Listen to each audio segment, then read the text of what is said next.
Hi guys, আমি Moumita. Cheers and লাফের নতুন একটা ব্লগে তোমাদের অনেক অনেক স্বাগত।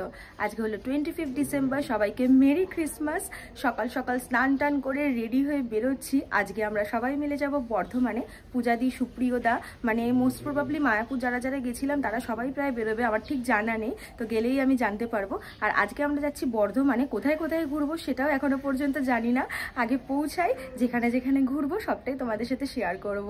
তো চলো এখন বেরোনো যাক। আমি ভাবলাম হয়তো এখান দিয়ে টোটোয় উঠবে, তাই রাখছিস। আমাকে তাড়া দিয়ে নিজে দেরিতে বেরোলি। আমি কোথায় দেরিতে বেরোলাম? দাঁড়িয়েছিলাম তো। কোথায় দাঁড়িয়েছিলি? এই যে এখানে দাঁড়িয়েছিলাম, দাঁড়িয়ে কল করতে হলো। তো দাঁড়িয়ে কল করবে না, আমি জুতো পরছিলাম। বালি থেকে বর্ধমান লোকাল আছে 8টা 20-তে, কিন্তু পাবো বলে মনে হয় না, কারণ এখন বাজে 7টা 54। এখন আমি, রাজদীপ, সুপ্রিয়দা যাচ্ছি দক্ষিণেশ্বরে, আর পূজাদি দক্ষিণেশ্বরেই ওয়েট করছে। Merry Christmas. Merry Christmas. টুপি পরবো? হ্যাঁ না প্লিজ। 8টা 20 পাবো না, 9টা বললো।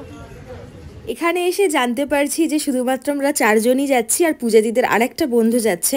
বাদবাকি কেউই অফিস থেকে ছুটি পায়নি। এলিনা দিরে এলে ভালো হতো, অনেক জমজমাট হতো, কয়েকজন হয়ে গেলাম। দক্ষিণেশ্বর থেকে বালি যাওয়ার জন্য এখন অটোতে উঠছি। যেহেতু 5 জন আছি সেই কারণে অটো এখনই ছেড়ে দেবে, অন্য কারোর জন্য আর অপেক্ষা করতে হবে না। এটা বেশ ভালোই হলো, নাহলে দীর্ঘক্ষণ অপেক্ষা করতে হলে খুব বিরক্ত লাগে। আর রাজদীপ টিকিটও কেটে নিল বালি পৌঁছে। আর ট্রেন এখন ঢুকছে, এখন বাজে 8টা 29, মানে ট্রেনটা একটু লেট করেছে। তো টিকিট তো কাটা হয়ে গেছে, এবার সবাই রীতিমতন দৌড়ানো শুরু করব। যদি ট্রেনটা পেয়ে যাই তো ভীষণ ভালো হবে, তাহলে আর 9টা পর্যন্ত ওয়েট করতে হবে না। দৌড়াদৌড়ি করে আমরা ট্রেন পেয়ে গেছি, সিটও পেয়ে গেছি। পূজাদি এখন ঝাল ঝাল ছোলা মাখা কিনেছে, একটাই কেনা হয়েছে। এখান থেকেই সবাই মিলে এখন টেস্ট করব।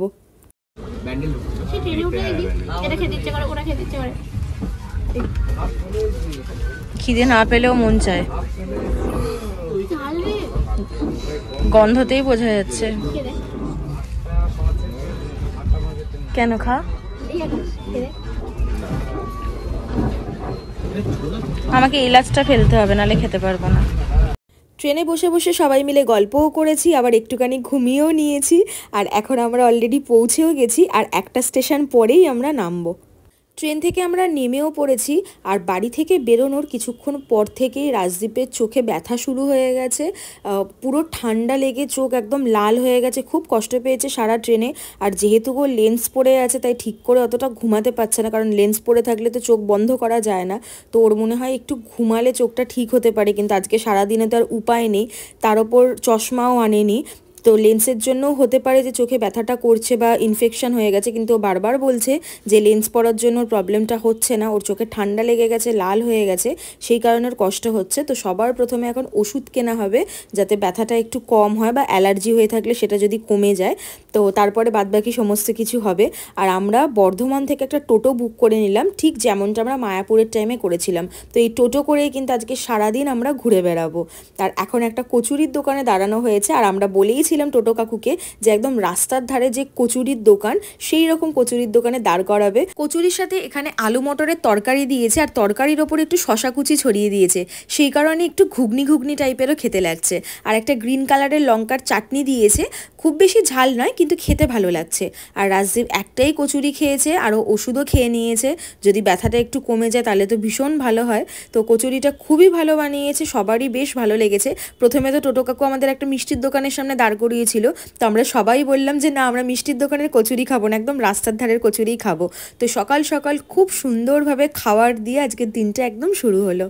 আর তারপরেই দাঁড়ানো হলো একটা চায়ের দোকানে। চায়ের দোকানের পাশে দেখো খাস্তা কচুরি, সিঙ্গারা সব বিক্রি হচ্ছে। তবে এক্ষুনি কচুরি খেয়েছি, তো যতই লোভ লাগুক না কেন ওইগুলো আর খাওয়া যাবে না, নাহলে সারাদিন আর ঘুরতে পারবো না ভালো করে, একদম অ্যাসিডিটি হয়ে যাবে। তো আমি ছোট ভাঁড়ের একটু চা নিয়েছি, আর রাজদীপ একটা বড় ভাঁড়েরই চা নিয়েছে। ও বলছে চোখে একটু রোদটা লাগলে ওর আরাম লাগছে, কিন্তু খুব বেশি আবার আলোতেও চোখ খুলতে পারছে না, অসুবিধেই হচ্ছে। তো দেখা যাক কখন ঠিক হয়। প্রথমে আমরা ঘুরতে এসেছি বর্ধমানের সায়েন্স সেন্টারে। কলকাতা সায়েন্স সিটিতে তো ছোট থেকে আজ পর্যন্ত কোনোদিনই যাইনি, কবে যাওয়া হবে, কবে যাওয়ার সুযোগ হবে কিছুই তেমন জানি না। আর এখানে দেখো পুরো লিস্ট দেওয়া আছে কোন কোন শো দেখতে গেলে কীরকম কি টিকিটের চার্জেস আছে। তো আমরা খুব বেশি একটা শো দেখবো না, কারণ আমরা তো আজকে অনেকগুলো জায়গা ঘুরবো, শুধুমাত্র সায়েন্স সিটিতে থাকলে আজকে হবে না। তো টিকিট কেটে নিচ্ছে, টিকিটের প্রাইস নিল 30 রুপিস করে। আর আমরা কোনো কিছুই তেমন দেখবো না, 30 রুপিসে যা যা দেখা যায় সেগুলোই দেখবো। বাইরেটা কিন্তু বেশ সুন্দর করে সাজানো, প্রচুর সবুজ গাছপালা, পরিবেশটা দেখতে খুব ভালো লাগছে। আর রাস্তাঘাটও কিন্তু ভীষণ পরিষ্কার।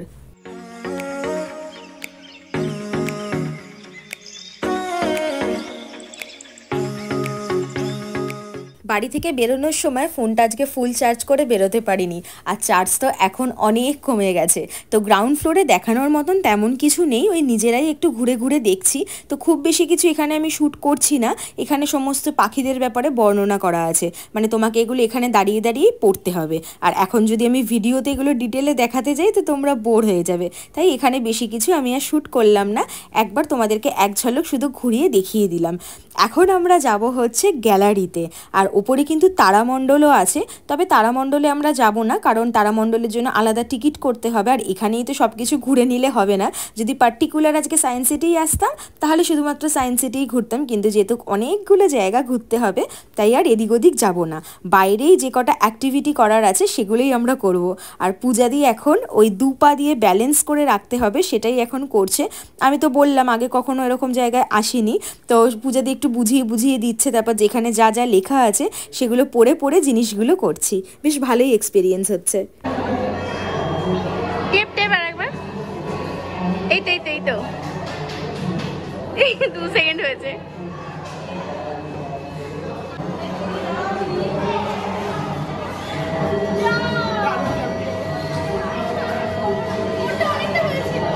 আমারও খুব ভালো লাগে খেলতে।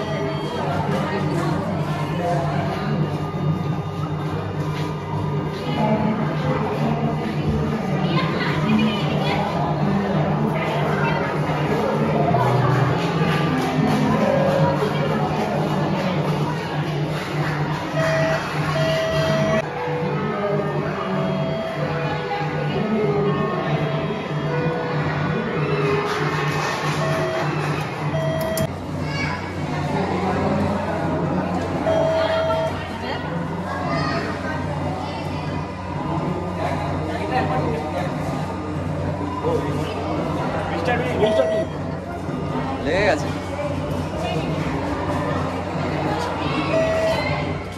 রাজদীপ এখন বসেছে হার্টবিট ড্রামে, ওর হার্টবিটটা চেক করার জন্য।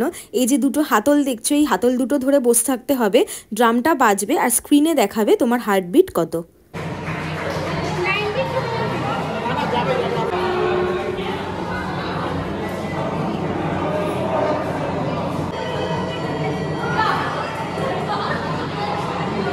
এটা হলো ক্ল্যাপিং ট্রি, যতক্ষণ পর্যন্ত তুমি হাততালি দেবে ততক্ষণ পর্যন্ত গাছে আলো জ্বলবে।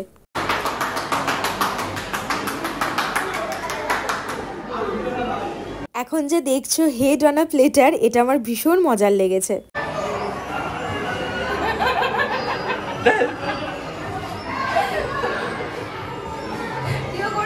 না না চলে কি জঘন্য লাগছে, হাত পা ঢোকাচ্ছে, চলে। এটাও দেখো বেশ সুন্দর, ডাইন উইথ ইয়োর সেলফ, বসে খুব সুন্দর একটা ফটো তোলা যাবে। আমার এখানে এসে না ভীষণ মজা লাগছে, আমার তো যেতেই ইচ্ছে করছে না। এত অ্যাক্টিভিটি আছে কিন্তু এত অল্প সময়ের মধ্যে সব কিছু করে উঠতে পারছি না, মিস হয়ে যাচ্ছে। তাই যতটুকু পারছি চেষ্টা করছি তাড়াহুড়োর মধ্যে করে নেওয়ার। আর এখন যাব ভুলভুলাইয়ার ভেতরে। 2021-এ আমি নিকো পার্কে গেছিলাম, তখন এরকম ভুলভুলাইয়ার ভেতরে গেছিলাম। লাইফে এমনিই পাজেলড, তবু এইরকম জায়গায় গিয়ে পাজেলড হতে বেশ মজা লাগে। না, এটা এখানে যাওয়া যাবে না, সব কাঁচ, এদিকে কাঁচ।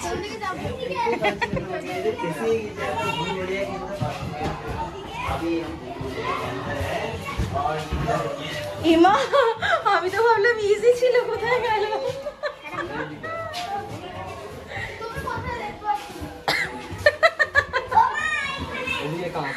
এই যে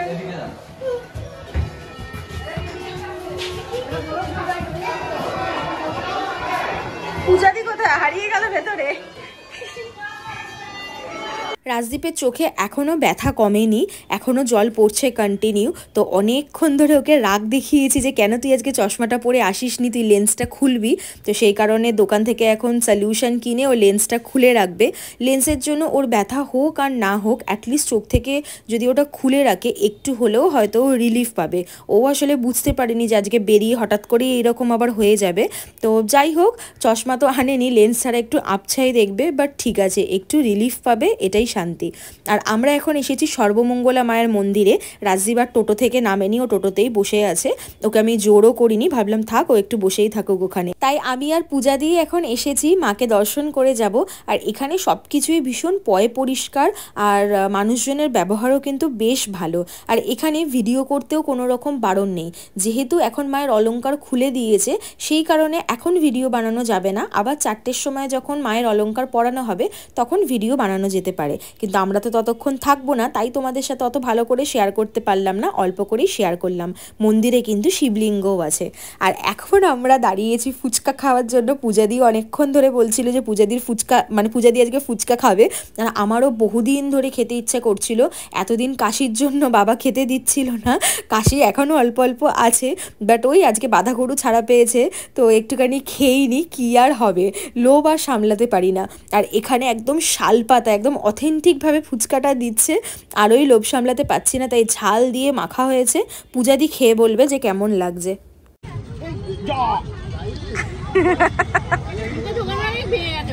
কেমন পূজাদি? ভালো, আমাদের ওখানে থেকে আলাদা। হ্যাঁ,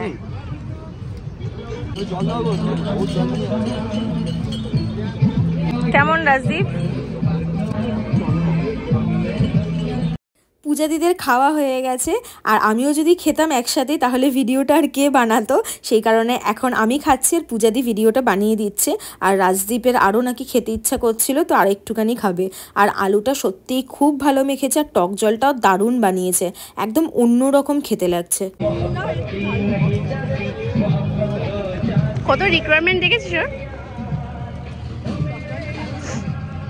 আমরা ফুচকাটা খাচ্ছি একদম দামোদর নদীর ধারে দাঁড়িয়ে। আর এটা কিন্তু জানো তো একটা পিকনিক স্পট, পুরো ফাঁকা মাঠ, প্রচুর লোক আজকে এখানে পিকনিক করছে, আর প্রচুর খাবারের স্টলও আছে। আর আমরা নদীর সামনে থেকেও একটু ঘুরে গেলাম। এখানে নৌকা করেও অনেকে নদীর মধ্যে ঘুরছে, তবে আমরা আর নৌকা চড়বো না। কালকে রাতে জানো তো সুন্দর করে চুলগুলোকে কার্ল করে এসেছিলাম, দেখতেই পাচ্ছ তোমরা, এখন তো অনেকটাই ঘেটে গেছে। ভেবেছিলাম আজকে খুব সুন্দর সুন্দর কয়েকটা ফটো তুলবো, কিন্তু রাজদীপের চোখটা দেখে এত মায়া হচ্ছে যে ওকে আর ফটো তুলে দেওয়ার কথা বলতে একদমই ইচ্ছে করছে না, তাই আজকে আর ফটো তুলবো না, এমনিই ঘুরে বেড়াবো। টোটো কাকুকে আমরা বলেছিলাম আমরা একটু গ্রামটা ঘুরে দেখতে চাই, তো উনি এতটাই ভালো, উনি অনেক রিজনেবল প্রাইসে আমাদের অনেক দূর দূর ঘোরাচ্ছেন, আর গ্রামের ভেতরেও নিয়ে এসেছেন। গ্রামের রাস্তা, মাঠ ঘাট, গরু ছাগল, ঘরবাড়ি আমরা খুব ভালোভাবে দেখছি আর উপভোগ করছি। খুব ভালো লাগছে ঘুরতে, আজকের ঘোরাটা ভীষণ ভালো হচ্ছে। আর এখন আমরা এসেছি বর্ধমানের কঙ্কালীতলা কালী মন্দিরে। এখানে জানো তো প্রচুর মন্দির আছে। আর ক্রিসমাসের দিনে আমরা যে ডিসিশন নিয়েছি আমরা কলকাতায় না থেকে কলকাতার বাইরে কোথাও ঘুরতে যাব, এই ডিসিশনটা ভীষণ ভালো নেওয়া হয়েছে, কারণ এখানে খুব বেশি ভিড়ও নেই, একদম ফাঁকায় ফাঁকায় সমস্ত জায়গাগুলো ঘুরছি, আর খুব ভালোভাবে ঘুরছি। আর প্রত্যেকটা জায়গায় ভীষণ পরিষ্কার পরিচ্ছন্ন, আর এখানকার খাবার দাবারও খুব ভালো। আর মন্দিরের ঠিক পাশেই দেখতে পেলাম যে কদবেল, পেয়ারা, আমড়া, তারপর কামরাঙ্গা নিয়ে বসেছে, সমস্ত কিছু মেখে দিচ্ছে। আর কদবেল খেতেও অনেক দিন ধরেই খুব ইচ্ছে করছিল, তাই পূজাদিকে জিজ্ঞেস করলাম পূজাদি খাবে কিনা, বললে হ্যাঁ হ্যাঁ খাবো। ব্যাস, আর দেরি কিসে, চলে গেলাম তাই কদবেল কিনতে। এবার কাকু ঝাল ঝাল করে মেখে দিচ্ছে, মানে ভাবলেই একদম জিভে জল চলে আসে এইসব জিনিস দেখলে। আর শীতকালে রোদে বসে এইসব জিনিস খেতে ভীষণ ভালো লাগে, কিন্তু এখানে আর কোথায় রোদ পাবো। তো আমরা খাবার দাবার খেয়ে তবেই কদবেলটা খাবো, এখন মাখিয়ে নিচ্ছি। আবার লেবু পাতাও দিয়ে দিয়েছে, টেস্টটা তো একদম দুর্দান্ত হবে। দেখো পূজাদি দেখো,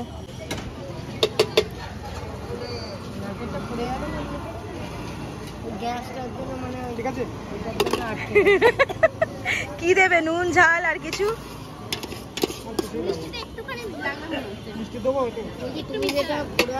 এখন আমরা দুপুরের খাবার খেয়ে নেবো, সেই কারণে একটা ধাবার সামনে দাঁড়িয়েছি। আর আমরা টোটো কাকুকে বলেই রেখেছিলাম যে আজকে আমরা যাই কিছু খাবো না কেন, সব কিছুই যেন রাস্তার ধারের দোকান হয়, কোনো রেস্টুরেন্টে আমরা ঢুকবো না। আর এই রকম ধাবায় বসে খাওয়ার ইচ্ছে তো আমার বহু দিনের, আমার যেরকম কত ইচ্ছে আছে, তো আস্তে আস্তে এই ছোটোখাটো ইচ্ছেগুলো পূরণ হচ্ছে। তবে ধাবায় বসে রাত্রিবেলায় আমার রুটি আর ঝাল ঝাল কষা মাংস খাওয়ার খুব ইচ্ছে ছিল। তবে এখানেও রুটি পাওয়া যাচ্ছে ঠিক কথাই, কিন্তু এখন তো দুপুরবেলা, এখন ভাত না খেলে একদমই পারবো না। ভাত খেতেই আমার সব থেকে বেশি ভালো লাগে, একবেলা আমার ভাত চাই। আর এই থালিটার প্রাইস নিয়েছে 90 টাকা, এটা একটা ভেজ থালি। আর আমরা চিকেনটা আলাদা করে অর্ডার করেছি, চিকেনটার প্রাইস নিচ্ছে 160 টাকা। 90 টাকার ভেজ থালিতে কি কি আছে আমরা দেখিয়ে দিচ্ছি, মানে আমি দেখিয়ে দিচ্ছি। সাদা ভাত আছে, একটা সবজির তরকারি, আলু ফুলকপি ভাজা, এক বাটি ডাল, একটা কাঁচা পেঁয়াজ আর আমরা চাটনি দিয়েছে। এই থালির সাথে কিন্তু পাঁপড়ও আছে। আর চিকেনগুলো দেখো 3 পিস চিকেন দিয়েছে, পিসগুলো বেশ বড় বড় আর খুব বেশি রিচ করেনি, দেখে একটু লাল লাল লাগছে, আমি ভেবেছিলাম হয়তো খুব রিচ হবে, কিন্তু একদমই রিচ করেনি। খেতে ভীষণ হালকার ওপর করেছে। খাবার দাবার ভীষণ ভালো, প্রত্যেকটা খাবারের টেস্টই ভীষণ ভালো। বলো খাবার কেমন লাগছে? ঠিক আছে, ফাটাফাটি। ফাটাফাটি না, সত্যি কথা। না, রান্না রান্নাটা ভালো, রান্না সত্যি প্রত্যেকটাই, ডাল আলু ভাজা থেকে শুরু করে সব। অসুস্থ মানুষ, আপনার কেমন লাগছে? টাকা একটু কেমন রান্না? ভালো ভালো, তুই খা, নাহলে তোরটা শেষ করে দেবো।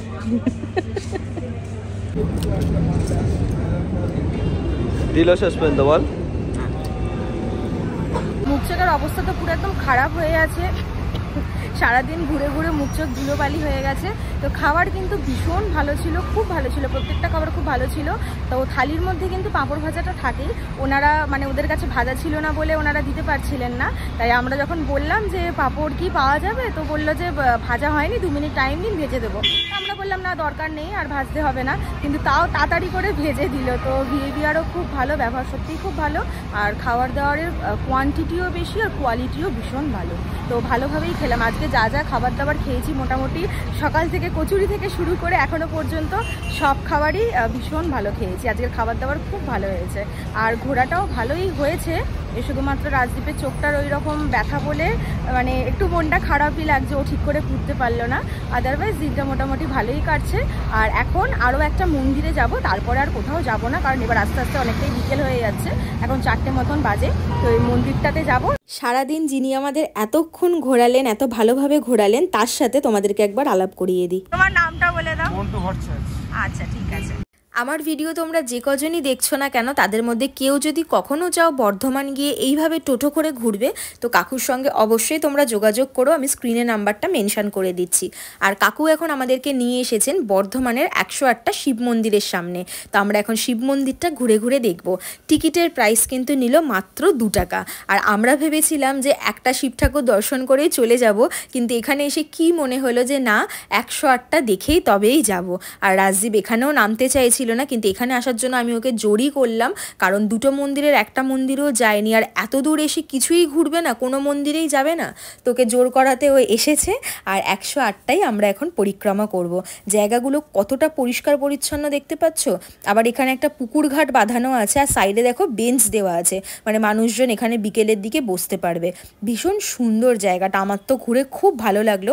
আর পুরো জায়গাটা কিন্তু আমরা পরিক্রমা করলাম। আর একদম মন্দিরে ঢুকতেই ডান দিকে এখানে সবাই শিব ঠাকুরকে পুজো দিচ্ছে। এবার আমরা যেহেতু খেয়ে আছি, আমরা তাই কোনো মন্দিরের ভেতরেই প্রবেশ করিনি, বাইরে থেকেই ঠাকুর দর্শন করছি। যদি ভগবান চান তাহলে আবার একবার এখানে আসবো, আর এসে অবশ্যই শিবলিঙ্গে পুজোও দিয়ে যাব। আজকের মতো আমাদের ঘোরা শেষ হয়ে গেল। এখন আমরা ট্রেন চড়বো। ট্রেন আছে 5টা 48-এ, আর দৌড়াদৌড়ি করার দরকার নেই, কারণ 6টাতেও একটা ট্রেন আছে, একটা না পেলে আর একটাতে আমরা চলেই যাব। আর আমি আজকে বাড়ি ফেরার পর সব থেকে বেশি খুশি হবে আমার বাবা, কারণ আজকে আমি বর্ধমানের স্পেশাল সীতাভোগ আর মিহিদানা বাড়িতে নিয়ে যাচ্ছি, যেটা দেখলে বাবা খুব খুশি হবে, কারণ মিষ্টি খেতে খুব ভালোবাসে। তবে ভিডিও করতে আমি ভুলে গেছিলাম, ভিডিও আর করা হয়ে ওঠেনি। বাড়িতে নেবে সবাই চা খেয়ে নিচ্ছে, এরপর দক্ষিণেশ্বর পর্যন্ত সবাই একসাথে যাব, যাব, তারপর যে যার মতো আলাদা বাড়ি চলে যাবে। তো আজকের ভিডিওটা আমি এখানেই এন্ড করছি। ভিডিওটা ভালো লেগে থাকলে ভিডিওটাকে প্লিজ একটা লাইক করে দিও, কমেন্ট করে জানিও তোমাদের কেমন লাগলো, আর চ্যানেলটাকে সাবস্ক্রাইব করে অবশ্যই পাশে থাকা বেল আইকনটাকেও হিট করে দিও, যাতে এরপর থেকে আমি যাই ভিডিও আপলোড করব তোমাদের কাছে সেগুলো নোটিফিকেশন ইজিলি পৌঁছে যাবে। তো চলো আবার দেখা হবে নেক্সট ভিডিওতে।